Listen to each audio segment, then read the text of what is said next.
Hello বন্ধুরা, welcome to voice ওকা। গল্প যখন কথা বলে, পুতুল কেন হাসি? সত্যি নামটা কত অদ্ভুত, তাই না? গ্রামের রক্ষণায় পুরনো একটা খন্দ বাড়ি ছিল। সবাই বলতো ওই বাড়িটা নাকি অভিশপ্ত। বহু বছর ধরে তালা বন্ধ ছিল, কেউ ঢোকার সাহসটুকু করতো না। একদিন শহর থেকে একটি পরিবার এলো সেই গ্রামের ওই বাড়িতেই থাকতে। তাদের ছোট মেয়ে মিষ্টি একদিন খেলার সময় বাড়ির পেছনে ঘরে ঢুকে একটা ছোট্ট পুরনো কাঁচের বাক্স খুঁজে পায়। বাক্সটা খুলতেই সে একটা পুরনো রংচটা পুতুল দেখতে পায়। হাত দুটো ছিল কাঁচের মতো চকচকে, আর মুখে ছিল সবসময় একটা অদ্ভুত টাইপ হাসি। মিষ্টি সেই পুতুলটা খুব পছন্দ করত। রাতে বিছানায় নিয়ে ঘুমানো থেকে শুরু করে নিজে খাবার খাওয়ার থেকে সেই পুতুলটাকে খাবার দেওয়া, নিজে যা পড়তেও মিষ্টি তার জন্য ঠিক সামান্য তাই করত। নিজে নতুন কোনো পোশাক পরলে সেই পুতুলটির জন্য ঠিক তাই করত।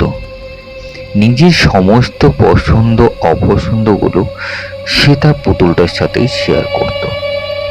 নিজের খারাপটা, নিজের ভালোটা, নিজের পুতুলটাকে সাজানো সবটাই মিষ্টি করত।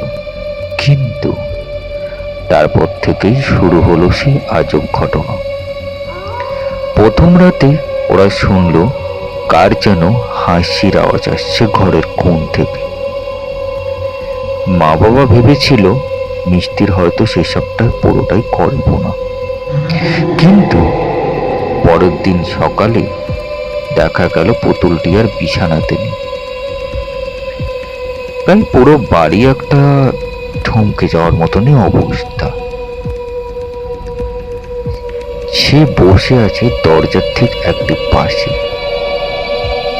কিন্তু বাড়ির লোকের একটাই কথা যে মিষ্টি পুতুলটিকে সবসময় তার নিজের কাছেই রাখে।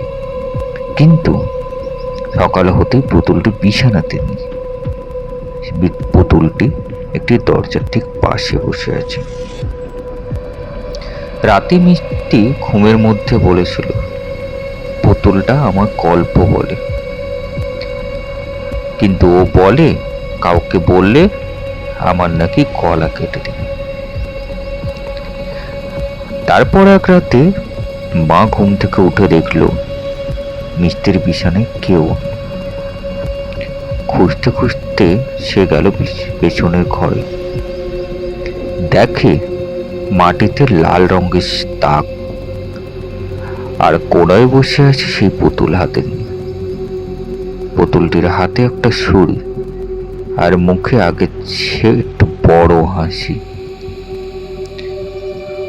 ঘরটা হঠাৎ বন্ধ হয়ে গেল। কোনো হাওয়া নেই, কোনো পরিবেশ নেই। চারিদিকটা যেন থমকে গেল।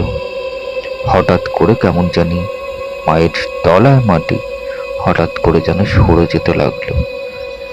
বাড়ির আশপাশ থেকে যেন একটা অদ্ভুত কান্না হাসি এসছে। যেন গাছের ফাঁকে যেন চাঁদ মিষ্টি মিষ্টি করে হেসে ডাকছে। কোনো এক জায়গা থেকে যেন অদ্ভুত কিছু পাখি, বাদুড়, কাক যেন বাইরে দাঁড়িয়ে কাকা করছে। আর কোনো একদিন যেন সেসব জিনিসগুলো দেখেছে। মিষ্টি হঠাৎ তার সেসব কথাগুলো শুনে একটা অবাক কিছু দেখছে। মিষ্টির কথাগুলো যখন তারা পরিবাররা শুনছে, যেন একটা অদ্ভুত কিছু কাজ করছে। ঘরটা হঠাৎ করে বন্ধ হয়ে যায়। ঘরের সমস্ত আলো যেন নিভে গেল। আর কেউ কোনোদিন মিষ্টি বা তার পরিবারকে দেখতেটুকুও পায়নি সেই সময়। বাড়িটার সামনে শুধু একটাই সাইনবোর্ড টাঙানো আছে, হাসতে নেই, হাসলে নাকি পুতুলটা শুনে ফেলে। এখন সবার কাছে একটাই প্রশ্ন, তাহলে মিষ্টি আর তার পরিবার কোথায় গেল? তাহলে কি সত্যি পুতুলটি মেরে ফেলেছে? তো দেখা হচ্ছে দ্বিতীয় পর্বতে। ততক্ষণ সবাই ভালো থাকবে, সুস্থ থাকবে। আর চ্যানেলে যদি নতুন হয়ে থাকো তাহলে চ্যানেলটিকে অবশ্যই সাবস্ক্রাইব করে দাও, তোমাদের সেই ফল পোকা চ্যানেল। আর যদি ভিডিওগুলি ভালো লেগে থাকে তাহলে অবশ্যই লাইক করে দাও আর কমেন্ট করে জানিও তোমরা আরো কেমন পার্ট চাও। তোমরা কি মোটিভেশন চাও নাকি কোনো ভূতের স্টোরি চাও? তো অবশ্যই তোমরা সে কমেন্ট বক্সে জানিয়ে। দেখা হচ্ছে দ্বিতীয় পর্বে। হাসতে নেই, পুতুলটা শুনে ফেলে।